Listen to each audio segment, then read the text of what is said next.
আমরা একটা ঐতিহাসিক সময়ের মধ্যে আছি, যেটা একটা যুগসন্ধির সময়। যুগসন্ধির যে সময়টা, এটা কয়েকটা জিনিস সাথে করে নিয়ে আসে।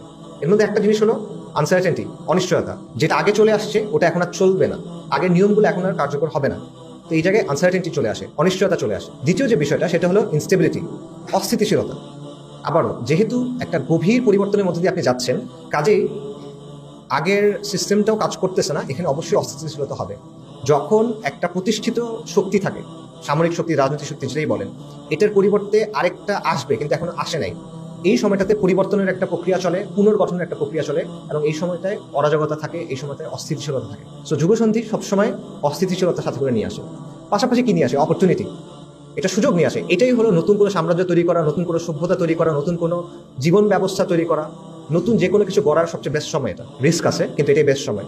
অন্য সময় আপনার জন্য অনেক কিছু সমস্যা থাকবে, এই সময়টাতে আপনি এমন সুযোগ পাবেন যেটা আপনি অন্য সময় পাবেন না। এবং পাশাপাশি আরেকটা জিনিস নিয়ে আসে, সেটা হলো রেসপন্সিবিলিটি, দায়িত্ব। কারণ অপরচুনিটি আছে, অপরচুনিটি মানে আছে দায়িত্ব আছে। আন্তর্জাতিকভাবে একটা প্রোফাউন্ড চেঞ্জ আসতেছে, আঞ্চলিকভাবে একটা প্রোফাউন্ড চেঞ্জ আসতেছে, এবং দেশের ভেতরেও একটা ক্রিটিক্যাল অবস্থার মধ্যে আমরা আসি। তো এই জায়গার সমস্যাগুলোর সমাধান আসলে কি? অবশ্যই আমরা মুমিন, আমরা মুসলিম, তো আমরা এই জায়গা থেকে চিন্তা করবো। এই জায়গা থেকে যদি আমরা চিন্তা করি যে আন্তর্জাতিকভাবে যদি এই সিস্টেমটা চলে যায়, এটার পরিবর্তে নতুন কিছু যদি আসে, আমরা চাই কি আসুক? অবশ্যই ইসলাম আসুক, আমরা এটা এই জায়গায় চাই। আঞ্চলিকভাবে এটা আরো বড় সমস্যা। আসলে আঞ্চলিকভাবে আপনি ইসলাম চাওয়ার দরকার নাই, আপনি যদি জাস্ট অস্তিত্ব টিকে রাখতে চান, আপনার ইসলাম ছাড়া আর কিছু এখানে নাই। আপনি হিন্দুত্ববাদের মোকাবেলা কি দিয়ে করবেন? আসলে এটা জাস্ট এটা নো ব্রেইনার। আসলে যে কেউ, এটা আমি মনে করি একটা সেকুলারও এটা বোঝা উচিত, যদি সে বিবেক কিছুটা এখনো বাকি থাকে। এবং দেশের ক্ষেত্রেও, আমার দেশের অস্তিত্বের প্রশ্ন, সবকিছুর প্রশ্ন, আপনি যে আসলে এই কি নিয়ে আপনি আগাবেন, আপনার ন্যাশনাল কনসিয়াসনেস, কালেকটিভ কনসিয়াসনেস, আসাবিয়া যেটা বলেন, ইবনে খালদুনের অর্থে আসাবিয়া, এটা আসলে কোন জায়গা থেকে আপনি করবেন, এটা ইসলামের জায়গা থেকে করতে হবে। এই জন্য আমাদের শিক্ষাটা নিতে হবে আলটিমেটলি সাহাবায়ে কেরাম রাদিয়াল্লাহু আনহুম ওয়া আজমাইনের কাছ থেকে। কেন? অনেকগুলো কারণ আছে। প্রথম কারণ, তারা রাসূলুল্লাহ সাল্লাল্লাহু আলাইহি ওয়াসাল্লামের সাহাবী, তারা আমাদের আদর্শ। দ্বিতীয় কারণ, তারা শ্রেষ্ঠতম প্রজন্ম। তৃতীয় কারণ, তারা যুগসন্ধির সময় পার করে আসছেন, তাদের সময়টা যুগসন্ধির সময় ছিল। শুধু করেন নাই, তারা যুগসন্ধির সময়টাকে কাজে লাগায় নতুন একটা ইসলামী সভ্যতা আল্লাহ তাদের মাধ্যমে কায়েম করে দিচ্ছেন। অর্থাৎ তারা এটার বেস্ট ইউটিলাইজেশন করছেন। সো আপনি যদি কাউকে ফলো করতে চান, বেস্ট ফলো করা উচিত সাহাবায়ে কেরাম রাদিয়াল্লাহু আনহুম আজমাইনের কাছ থেকে, তাদের ফলো করা। এবং তাদের চিন্তাটা কেমন ছিল, তাদের চিন্তার ওয়েটা কেমন ছিল? যে কোনো পরিস্থিতিতে তাদের চিন্তাটা ছিল যে এই ক্ষেত্রে, এই মোমেন্টে, এই পরিস্থিতিতে আল্লাহ এবং তার রাসূল সাল্লাল্লাহু আলাইহি ওয়াসাল্লাম কোন জিনিসটা পছন্দ করবেন। ঠিক আছে? এবং আরেকটা বিষয় দেখেন, এটা একটা বিখ্যাত হাদিস, আপনারা সবাই জানেন। দাজ্জালের ব্যাপারে একটা হাদিস আছে।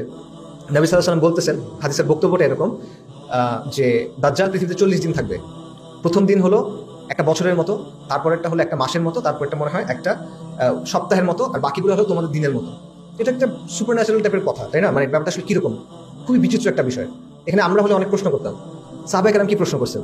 সালাতের কথা প্রশ্ন করছেন। সাহাবায়ে কেরাম জিজ্ঞেস করছেন যে যেই দিনটা এক বছরের মতো ইয়া রাসূলুল্লাহ, তখন আমরা কিভাবে সালাত আদায় করবো?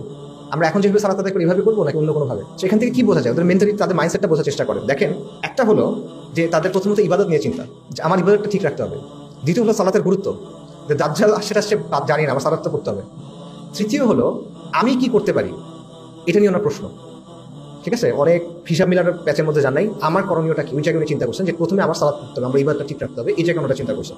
এই জায়গাতে যদি আমরা চিন্তাগুলো করতে পারি, তাহলে আমার মনে হয় এটা আমাদের জন্য বেটার। কেন বেটার? কারণ দেখেন, আমি অনেক বড় বড় অনেক সমস্যার কথা বলছি। এই সমস্যাগুলোর মোকাবিলায় আসলে আপনি কি করতে পারবেন? আপনি আপনার জায়গা থেকে আসলে কি করতে পারবেন? মনে করেন মোদি, হিন্দুত্ব, এটা নিয়ে আপনি কি করতে পারবেন? জায়নিস্টরা রেড হেফার, লাল গরু নিয়ে আসছে, ওরা আলাক্সা মসজিদ ভেঙে দিতে চায়, হাইকাল সুলাইমান তৈরি করতে চায়। আপনি কি করতে পারবেন? এখানে ডিডলারাইজেশন হচ্ছে, মাল্টিপোলার ওয়ার্ল্ড হচ্ছে, আপনার এখানে কি করার আছে? আসলে তেমন কিছু করার নেই আপনার এখানে, রাইট? তাহলে সাহাবায়ে কেরাম কি করছিল? সাহাবায়ে কেরামের সময় এই ঘটনাগুলো হচ্ছিল। একদিকে পারস্য এবং রোম ছিল, একদিকে কুরাইশরা ছিল, অনেক বড় বড় ঘটনা ঘটতেছিল। এবং এক পর্যায়ে সাহাবায়ে কেরাম এগুলোর কিন্তু মেইন ক্যারেক্টার হয়ে গেছে।